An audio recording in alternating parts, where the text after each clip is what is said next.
अस्सलाम वालेकुम। आज हम बात करेंगे एक ऐसी सब्ज़ी के बारे में जो हमारे घरों में मौजूद है और हम अक्सर इसका इस्तेमाल अपने बालों की खूबसूरती के लिए करते हैं। मैं बात कर रही हूँ प्याज की, जिसका पानी हम अक्सर अपने बालों पे लगाते हैं, जिसका तेल भी अक्सर बालों के लिए लगाया जाता है। वो बहुत अच्छा भी होता है बिकॉज प्याज जो है वो सर में इरिटेशन कॉज करता है, जिसकी वजह से ब्लड सर्कुलेशन बढ़ती है और आपका हेयर फॉल काफ़ी हद तक मैनेज हो जाता है, काफ़ी हद तक रुक जाता है।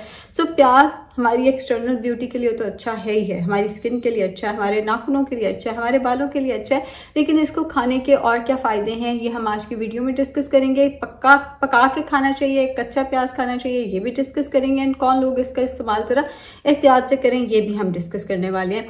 सबसे पहले तो जिन लोगों की फैमिली में स्ट्रोक की हिस्ट्री है, अक्सर ये होता है कि नाना को हुआ था, फिर आगे से मदर को हुआ था। ऐसे केस में अगर आपकी फैमिली में स्ट्रोक की हिस्ट्री है तो आप प्याज का इस्तेमाल ज़रूर अपनी डाइट में रखें।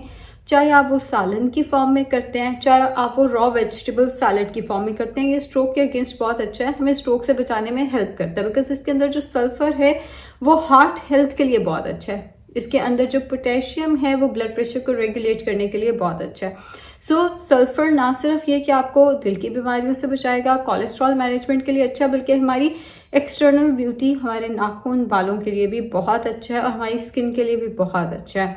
इसीलिए अगर किसी को हेयर फॉल हो रहा होता है तो उसको प्याज का तेल लगाया जाता है, उसको कहा जाता है प्याज का तेल लगाओ या प्याज का पानी लगाओ, ताकि सल्फर जो है वो बालों में हेल्प कर सके। इसके साथ साथ सल्फर खाने से भी आपको एक्सटर्नल ब्यूटी के जो मामला हैं वो आपके अच्छे रहेंगे। दूसरा इसका फ़ायदा ये आता है कि ये फ्लेवोनॉइड्स का बहुत अच्छा सोर्स है। अब फ्लेवोनॉइड्स हमें डिप्रेशन के अगेंस्ट हेल्प करते हैं, हम जो बहुत ज़्यादा स्ट्रेस एंजाइटी में होते हैं हमें उसके अगेंस्ट हेल्प करते हैं, और इवेंचुअली अल्जाइमर डिजीज़ से बचाने में भी कहीं ना कहीं हमें हेल्पफुल साबित होते हैं। जो प्याज है ये इंसुलिन रेजिस्टेंस पे काम करता है। जो पीसीओएस में इंसुलिन रेजिस्टेंस हो जाती है, जो डायबिटीज़ में इंसुलिन रेजिस्टेंस हो जाती है, ये उसके अगेंस्ट हमें हेल्प करता है। विच मीन्स कि ये पीसीओएस के पेशेंट के लिए भी बहुत अच्छा है एंड ये डायबिटीज़ के पेशेंट के लिए भी बहुत अच्छा है। चाहे टाइप 1 डायबिटीज़ है, चाहे टाइप 2 डायबिटीज़ है, आप प्याज का इस्तेमाल रॉ फॉर्म में या पका के कर सकते हैं। कुछ लोगों को लगता है ग्रिल करने से, सौते करने से, स्टीम करने से, उबाल लेने से, पका लेने से इसकी अफादियत ज़ाया हो जाती है। नहीं, ऐसा नहीं है। हाँ, अगर आप अचार की फॉर्म में इसका इस्तेमाल करते हैं तो कई कंपनीज ने इसमें जो प्रिजर्वेटिव्स डाले हुए होते हैं या जो सॉल्ट्स डाले हुए होते हैं वो नुकसानदेह हो सकते हैं।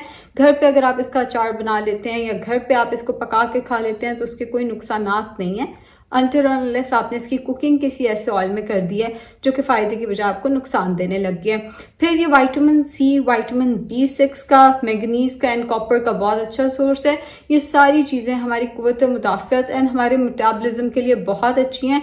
जो कॉपर है वो हमारे ब्रेन की प्रॉपर फंक्शनिंग के लिए बहुत अच्छा होता है। इसके साथ साथ बहुत स्ट्रॉन्ग एंटीसेप्टिक है, एंटी वायरल, एंटी बैक्टीरियल है। अच्छा, जब कोविड आया था तो हम लोगों ने बहुत ज़्यादा एंटी वायरल डाइट शुरू कर दी थी कि इसने जी वायरस को मारना है। नहीं, ऐसा नहीं होता। Anti viral, anti bacterial diet आपको हेल्प कर सकती है, और वो भी ये नहीं कि कोविड आ गया है तो अब आपने अपनी कुव्वत मुदाफ़अत बूस्ट करना शुरू कर दिया। ये बहुत माइक्रो लेवल पे आप आहिस्ता आहिस्ता बिल्ड करते हैं। ये रातों रात आप कुव्वत मुदाफ़अत बिल्ड नहीं करते।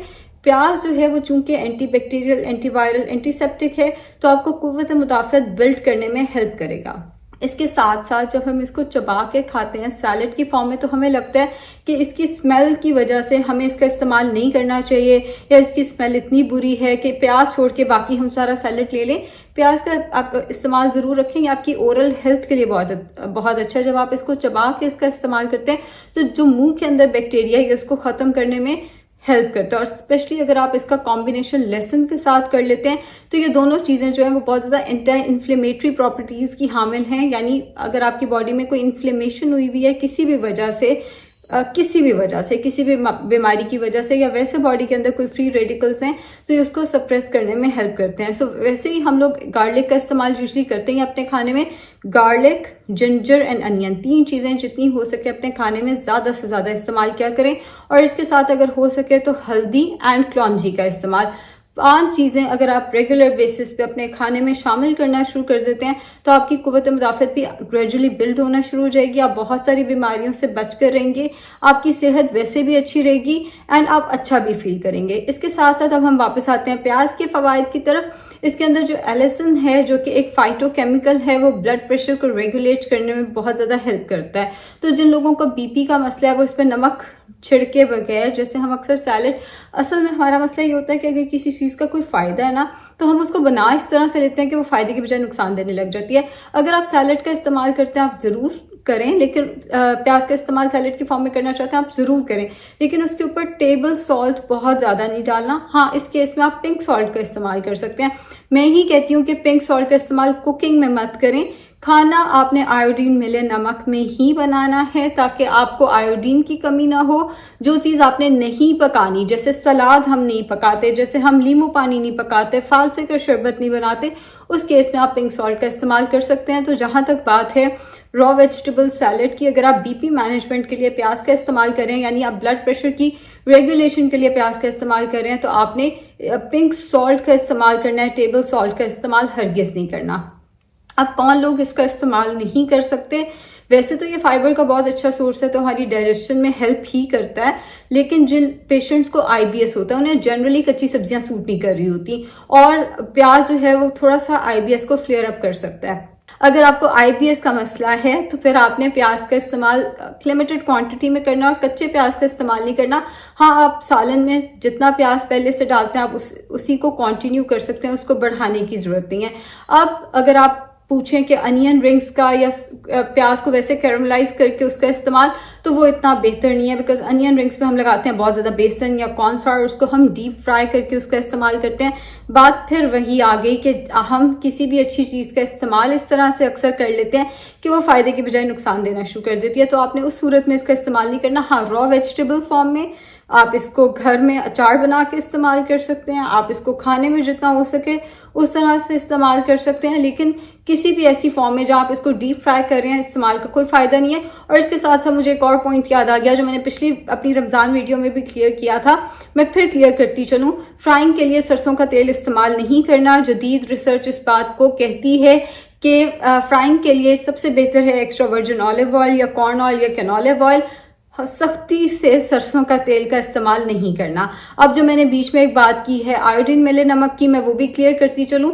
जब से कीटो डाइट आई है हम सब ने पिंक सॉल्ट का इस्तेमाल करना शुरू कर दिया, जो कि बहुत गलत है। इतनी मुश्किल से तो आयोडीन मिला नमक हम पाकिस्तान में लेकर आए थे।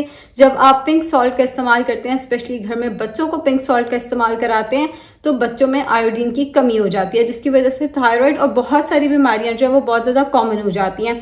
सो आप पिंक सॉल्ट का इस्तेमाल करेंगे कच्ची चीज़ों में, टेबल सॉल्ट का इस्तेमाल करेंगे अपने घर के खाने में। उस चीज़ को जिसको आप हीट कर रहे हैं उसमें आपने टेबल सॉल्ट का ही इस्तेमाल करना है। प्याज का इस्तेमाल बहुत सारे लोगों को लगता है रात में नहीं किया जा सकता, आप कर सकते हैं। बेहतर है इसको दोपहर के खाने में इस्तेमाल किया जाए, और दोपहर के खाने एज इन दोपहर में सैलेड के तौर पे इस्तेमाल किया जाए, और रात के खाने में इसको जितना ये सालन में डला हुआ है उतना इस्तेमाल किया जाए। बिकॉज रॉ अगर आप अनियन रात के टाइम पे लेते हैं तो पूरी रात एक मुंह में बदबू रहती है, जिसकी वजह से आप इरिटेटेड फील हो सकते हैं। वैसे मेडिकल रिसर्च के मुताबिक आप रात में अगर कच्चा अनियन ले भी लेते हैं तो कोई मसला नहीं है। शुक्रिया।